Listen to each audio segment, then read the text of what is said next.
Yeah, I mean, he was pretty sharp, really, and his endurance was good.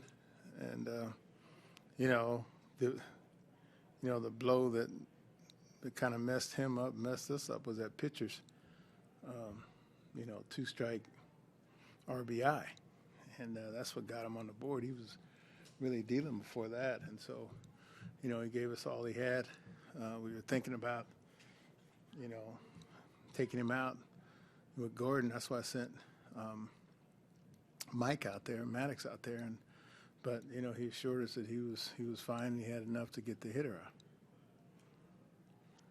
What has Adam Lynn's done in terms of allowing you to go to him? Obviously, you'd prefer to go to him against a righty in a pinch hitting Right. situation, but your confidence to call on him even against a lefty.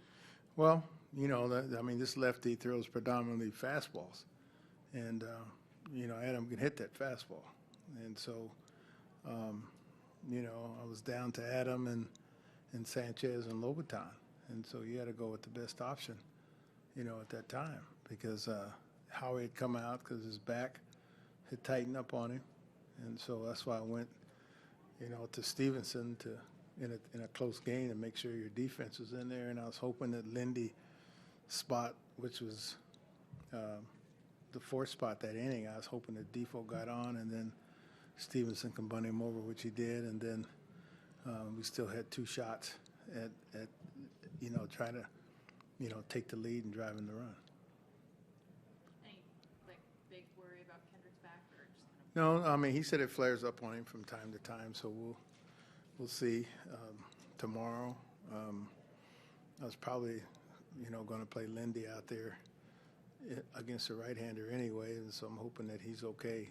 Later in the game, I told him to go in and get treatment, and that get ready for Conley on Wednesday. Dusty, you talked about Adam, but doesn't he give you something off the bench you haven't had before this year? Well, Bench hitter, you can go do batting. Well, I had some pretty good ones last year.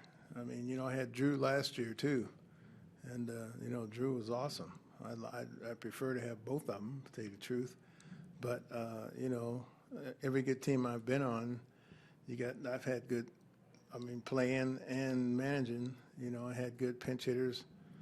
Off the bench. This was one reason why we signed him because I don't know his average pinch hitting, regardless of what his batting average was for the year. His average pinch hitting, I think, was like 290 or pretty close to that. So, I mean, that's the toughest job in baseball. You have to be mentally prepared and strong, and you get a lot of, especially in his situation, you get a lot of, weight, not right now, and then you try to put him up there in a situation where he can drive in some runs.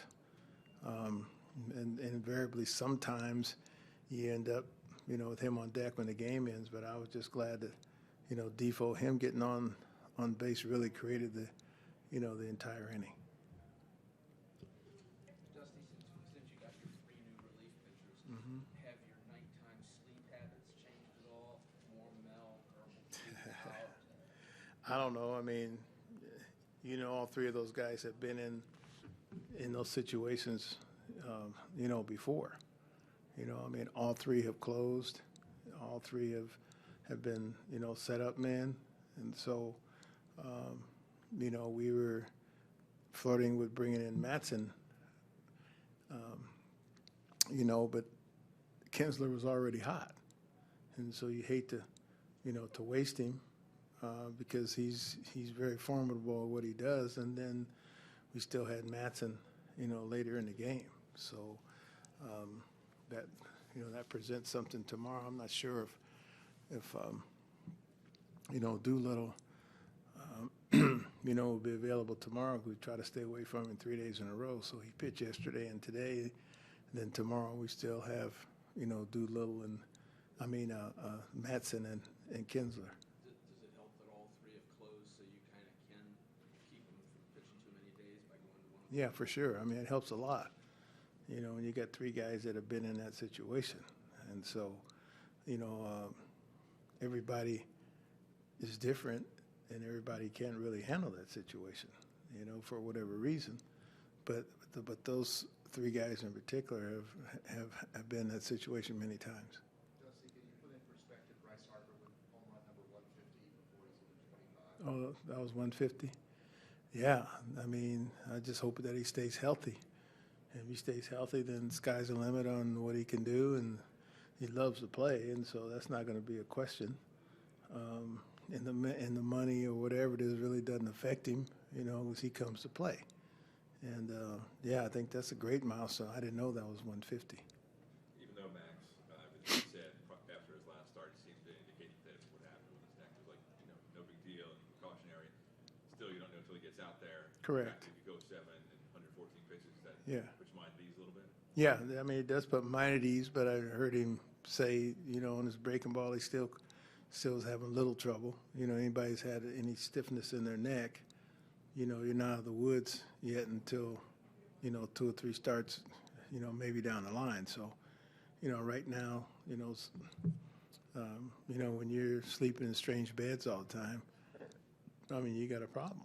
And I remember when I was playing, I used to have a bed board, put in my bed so that make sure I didn't have a bad back from a saggy bed or something. So, and we did have some comfort pillows, in a hotel we stayed at.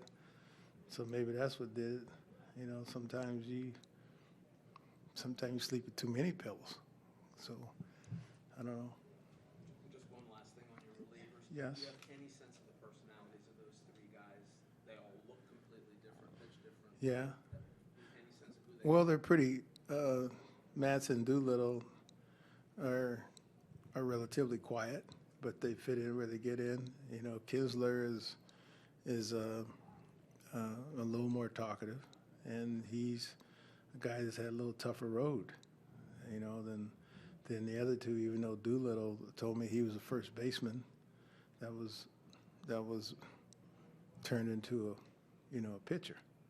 And I know he was talking to Max or somebody, I think, on the team there, on the USA team, and he was a first baseman then. So who knows? I might let him hit sometime this year.